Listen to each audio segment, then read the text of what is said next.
जनपद तहसील का अध्यक्ष बनेगा, कोई जिला पंचायत सदस्य बनेगा, तो कोई जिला पंचायत अध्यक्ष बनेगा। ऐसा मैं चाहता हूं कि हमारे बहुजन समाज के लोग, हमारे SC/ST समाज के लोग इकट्ठा हों और आप सब लोग इकट्ठा होकर के अपने अधिकार को समझें, एकता की सूत्र को समझें, एकता में रहें और हम लोग नशा से दूर रह के अपने समुदाय के छोटे बच्चों को शिक्षा तक पहुंचाने का काम करें, जिससे सबसे बड़ी ताकत बाबा साहब ने कहा था शिक्षित बनो।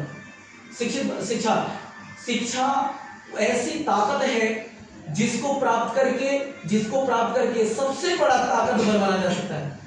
यदि नोट कर लें, वो शिक्षा ही ऐसा चीज है, शिक्षा ही एक ऐसा चीज है जिसको प्राप्त करके सबसे बड़ा ताकतवर बना जा सकता है। आज हम झुक रहे हैं, कहीं ना कहीं हमारा समुदाय झुक रहा है, तो सिर्फ और सिर्फ शिक्षा की कमी बदौलत। आज मैं इस पूरे क्षेत्र में, पूरे रीवा जिला में, मध्य प्रदेश, पूरे भारत में झुकने का काम नहीं करता। सिर्फ एक ही कारण है, क्योंकि मेरे अंदर, मेरे नसों में, मेरे ब्लड में शिक्षा का दूध बह रहा है, शिक्षा रूपी दूध बह रहा है, जिस कारण से मैं चारों तरफ हमेशा दहाड़ता हूँ। यदि मेरा वीडियोस जो देखते होंगे, आप देखते होंगे, मैं किसी भी अधिकारी के सामने जाता हूँ, छाती में लात रख करके काम करता हूँ। मैं किसी से डरता नहीं और डरना भी नहीं है, जब तक ये दया है। मेरा नाम दया है, मेरा नाम एडवोकेट दयानाथ दिलजीत है, मैं ये नाम देता हूँ, ठीक है। लेकिन जब तक मैं हूं आपको झुकने नहीं दूंगा। जब तक मैं जिंदा हूं आप लोगों का काम रुकने नहीं दूंगा। जब तक मैं जिंदा हूं तब तक आपको कोई कमजोर नहीं कर सकता, आपको झुका नहीं सकता। ये मेरा वादा है आप लोगों से। लेकिन इसके लिए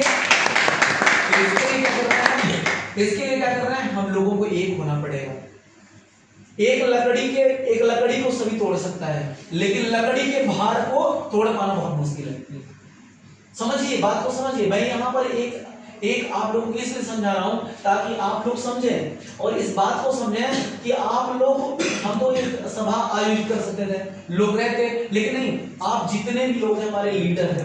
हम लीडर बनाना चाहते हैं कि आप जिस पंचायत में जाएं तो एक आप उगता हुआ सूरज की तरह रहें और अपने गांव को संभाल पाएं। हम ये चाहते हैं पूरे गांव में एक ऐसा बंदा होना चाहिए जो पूरे गांव को, पूरे पंचायत को डील करे, कंट्रोल, ठीक है, पूरे पंचायत को कंट्रोल कर सके, उनको इकट्ठा कर सके और आप जाएं तो उनको समझाएं कि शिक्षा ही सर्वोपरि है, शिक्षा ही सबसे बड़ी ताकत है, शिक्षा ही हमारा उद्धारक है, शिक्षा ही हमको झुकने नहीं देगा, शिक्षा ही हमारी सबसे बड़ी ताकत है, मजबूती है और शिक्षा ही सर्वांगीण विकास है, उससे सगला विकास किया जा सकता है।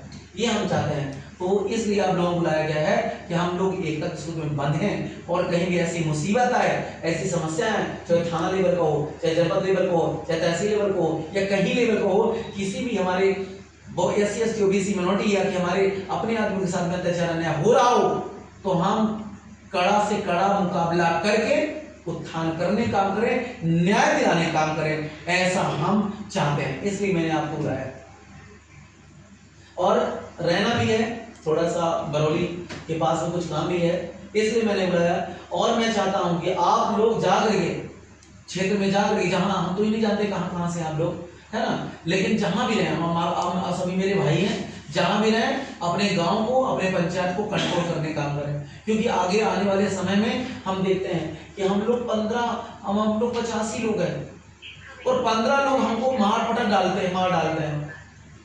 ये कितनी शर्म की बात है, कितनी शर्म की बात है, सोच लीजिए कितनी शर्म की बात है। तो मैं ये कहना चाहता हूं कि मेरा उद्देश्य ये है कि मैं 85 हूं और 15 वाले मुझे उठा के ना बढ़ पाए।